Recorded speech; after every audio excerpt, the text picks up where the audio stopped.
The Cookbook of Apicius by Jim Miller, starring Keith Floyd. Chapter 5, Fish and Religion.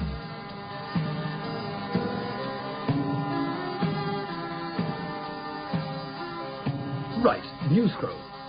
Let's try and start with a bang. Dear Cookbook, dear posterity.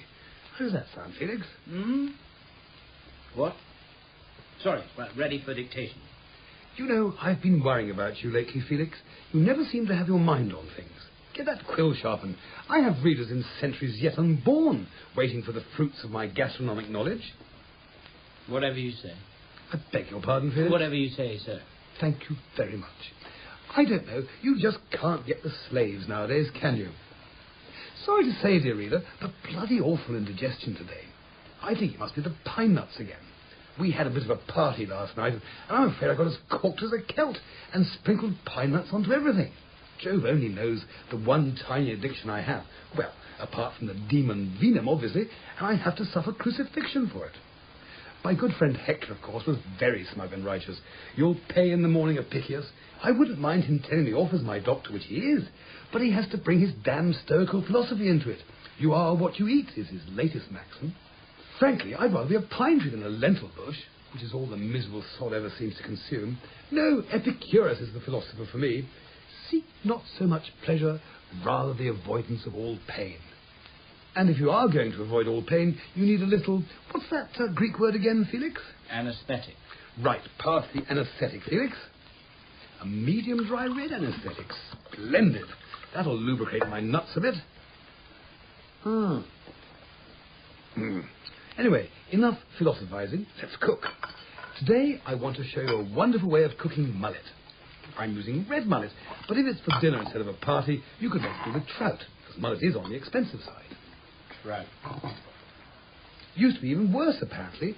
I was reading the old cookery notes of Grandfather Apicius, and in the last century, you couldn't get mullet for all the silk in China. The Emperor Tiberius... Deified Caesar, loved it, and once the Emperor sets the fashion, well... But whatever you're using, trout or mullet, the recipe's the same. The oven's quite hot and I'm ready to cook the mullet, so pay attention, Felix. I'm simply going to brush it with this olive oil and bake it for 20 minutes in a closed pan. Bake in a closed pan.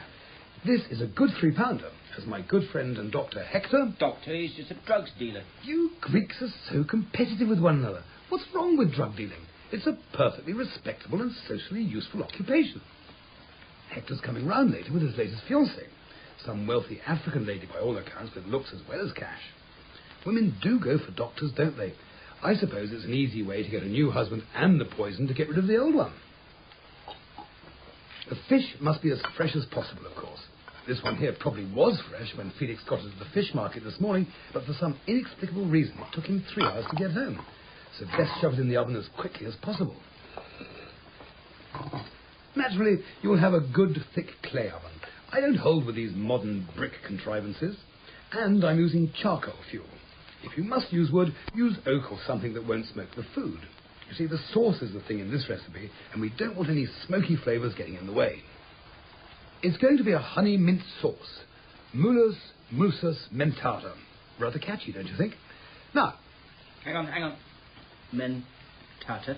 Okay. Try and keep up, Felix. You're slower than a German learning his alphabet. Prejudice. What? Nothing, master. Right. In she goes. Like I say, keep the actual baking as simple as possible. The sauce is the thing in this little concoction. But on a large mullet, you must remove the scales and the huge spines. They're incredibly sharp. It's funny, we still have an old Republican law on the statute books here in Rome.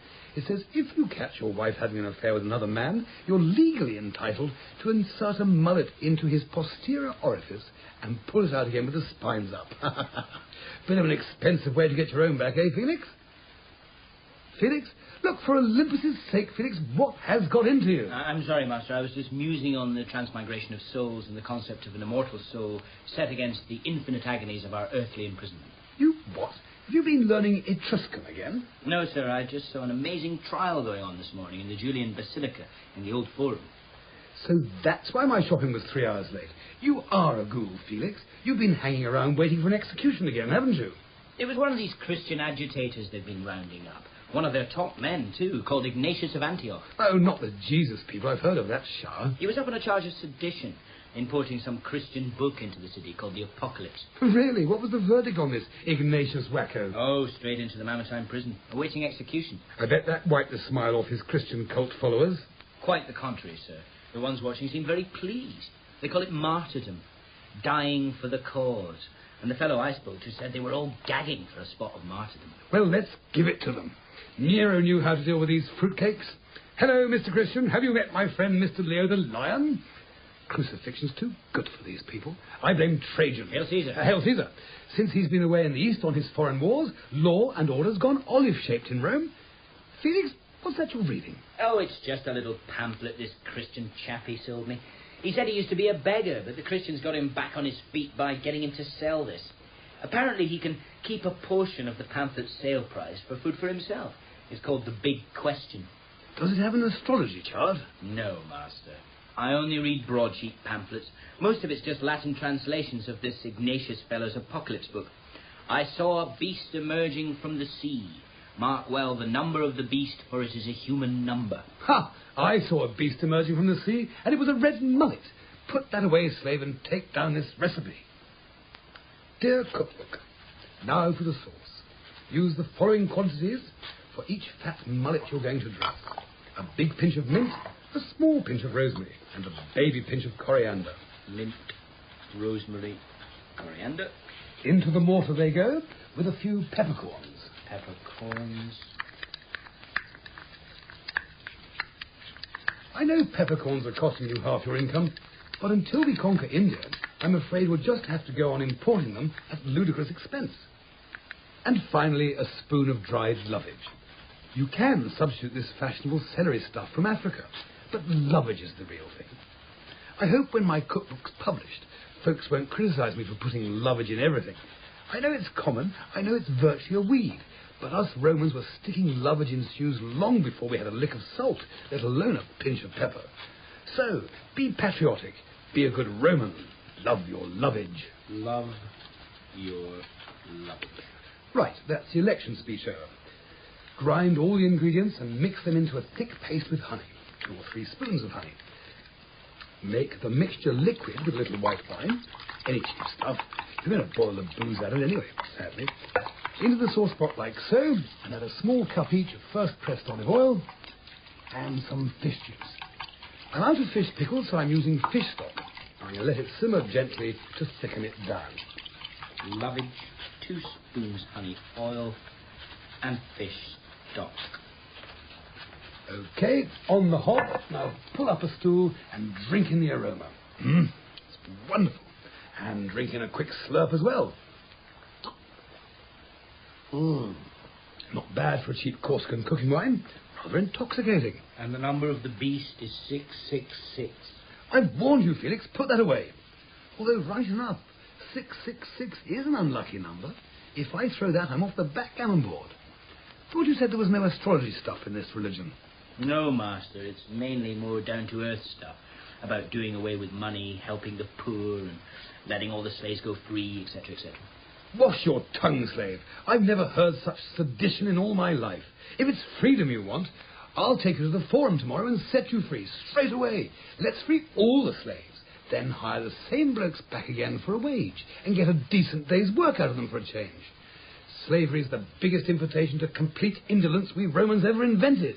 And I'll tell you what, Felix, if I free you, you know where you'll be? Stretched out on the beach of a Greek island with a glass of wine and a nice boyfriend?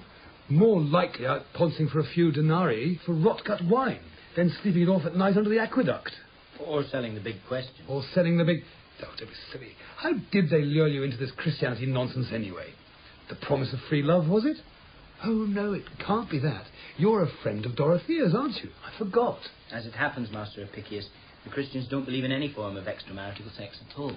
Really? Well, that's positively perverted. Extramarital sex is the main pillar of the Roman way of life. It's only barbarians who are prudish about their bodily functions, and if we had marital fidelity, why, the whole Roman race would become inbred. I mean, upper-class Romans all marry their cousins. If they were sleeping with them as well, the mind boggles. They're disgusting, these Christians. I've heard they're on weird Eastern drugs. Not at all. In fact, all they use in their ceremonies is wine. Really? Oh, can't be that bad if they like to get squiffy when they're worshipping. Not for the alcohol. They believe the wine turns into blood. Drinking blood? They are all on drugs. Hand over that pamphlet. But, sir, read it. I am the Alpha and the Omega. What did you say this book was called? The Apocalypse. It's a Greek word. Meaning incriminating evidence. Into the oven with it. But, Master... Too late. I've Omega-ed the lot. Now forget all this Hermes wants me for a sunbeam drivel and take some notes. That's better. Now, dear reader, there's only one other ingredient you need for mullet in honey mint sauce, and that's laser. But we're going to have to cheat and use ginger. You see, the market men claim that the entire laser supply in Libya has been picked to extinction to supply us Romans, which is obviously nonsense. Whoever heard of human beings wiping out a whole species? They're claiming now that if we keep using lions and wolves in the arena, there'll be none left in Europe. It's just a trick to keep the prices up. So, we take the sauce off the heat and sprinkle all over the ginger. Got that, Felix? By the way, what's that on your arm?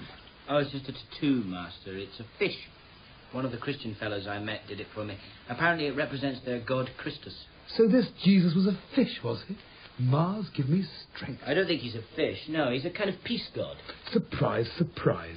Considering they're the most spear-happy people on this planet, it's amazing how many peace gods these Middle Easterners have. Anyway, I want that tattoo removed by tomorrow, or I'm taking you to the Mamertine myself. Damn, that's Hector already. OK, reader, you just take the mullet from the oven and slop the sauce all over it with barbarian abandon. Health, salve, and serve with a good white wine. This is a nice fruity little number from southern Gaul. A vintage from year 850. Felix, go and pretend to be my doorman. I can't wait to meet this new Phoenician bit of Hector's. Oh, dear, you didn't say she was Phoenician. You can't serve fish to a Phoenician. Why ever not? It's offensive to their faith. Their main death god is a half-man, half-fish who drinks human blood. What?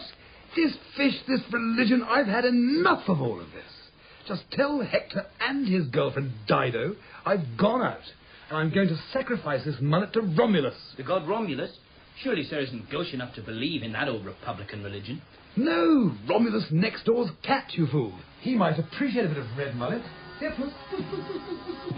And I hope you lot have a wonderful seance in my absence.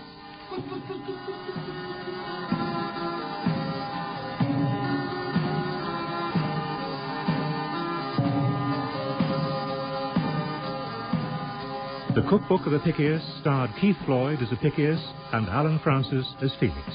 It was written by Jim Miller. The production assistant was Helen Williams, and the producer was Jane Bertoul.